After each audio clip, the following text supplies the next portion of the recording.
Dažnas mūsų įsisukęs į gyvenimo karuselę tavo verė, laksto ratu, o kur šitas kelias nuves, kokios šio nuolatinio lakstymo pasekmės, taip ir nesusimastome. Tol, kol kūnas nepradeda siųsti pavojaus signalų. Sunegalavote. Šiek tiek nuliūdinsime. Savo kūnu reikia rūpintis ne tuomet, kai jis atsisako vykdyti kasdienės funkcijas, o nuolat. Šią neginčiamą tiesą tikriausiai jau esate girdėję iš šeimos gydytojo. Tačiau sutikite, žodis, kurį ištarė pasaulinio pripažinimo sulaukęs profesorius iš Tibeto, skamba nepalyginamai įtikinamiau. Kai važiavome susitikti su šiuo paradoksaliai lietuviško vardo savininku, ponu Nida, pagalvojau, kad žurnalisto darbas savotiškai žavingas. Turi galimybę iš arti pabendrauti su ypatingais žmonėmis, su kuriais susitikti akis į akį neturi galimybės daugybė jų talentų gerbėjų. Štai kad ir dabar, prieš pradedant pokalbį, profesorius atlieka man pulso diagnostiką. Pagal jį visame pasaulyje pripažintas 3000 metų gyvuojančios Tibeto medicinos skleidėjas iš karto nustatė mano kūno negalavimus. Šiek tiek nejauku, kad žmogus, su kuriuo netrukus kalbėsimės, apie mane žino viską. Intriguojanti susitikimo pradžia, o noras sužinoti, kodėl ponas Nida tapo gydytoju ir kokia jos skleidžiama sveikatos puoselėjimo filosofija auga lyg ant mielių. Priežastis paprasta. Visuomet norėjau būti arčiau savo kultūros.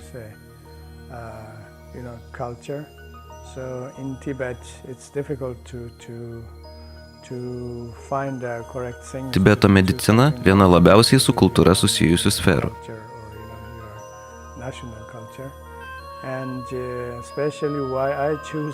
Dar viena šio pasirinkimo priežastis – mano meilė gamtai.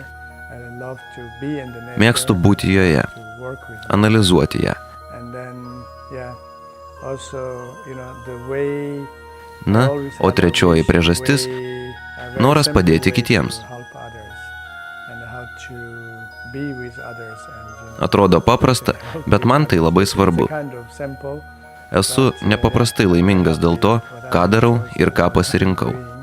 Profesorius sako, kad norint būti sveikam, svarbiausia surasti kūno ir sielos harmoniją. Skamba mistiškai, bet tai nėra nepasiekiama. Tibeto medicinoje išskiriami 3 pagrindiniai sveikatos aspektai. Pirmoji ir pagrindinė – fizinė sveikata. Antroji – vidinė, psichologinė sveikata. Trečioji – energetinė sveikata. Apskritai sveikata gana sudėtinga visuma. Nėra taip, kad užsiimame magiją. Arba atliekame visiškai paprastus ar itin sudėtingus veiksmus. Tibeto medicinoje, kalbėdami apie sveikatą, išskiriame priežastis ir pasekmes. Visos mūsų lygos kažkieno pasekmė. Todėl itin svarbu žinoti, kaip užbėgti lygai už akių. Pagal Tibeto mediciną išskiriamos pirminės priežastis,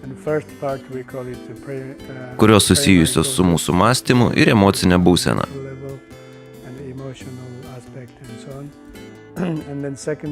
Kitas labai svarbus aspektas – kaip mes rūpinamės savimi, kaip gyvename, kaip laikomės dietų.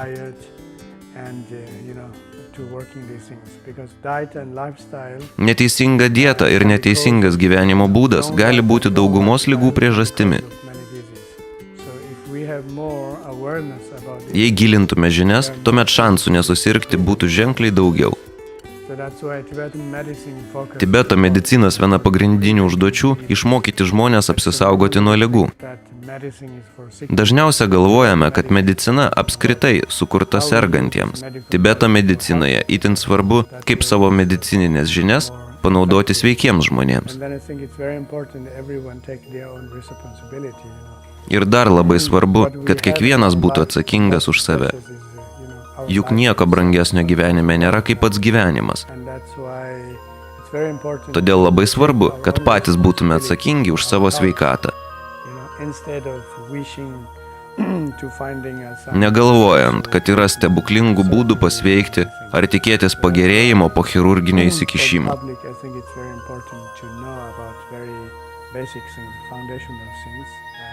Žinojimas – galingas ginklas prieš visas ligas. Kitame reportaže sužinosite, kodėl jau senojoje Tibeto medicinoje žmonėms buvo rekomenduojama laikytis dietos ir kokių būdų imtis, kad užbėgtumėte ligai už akių.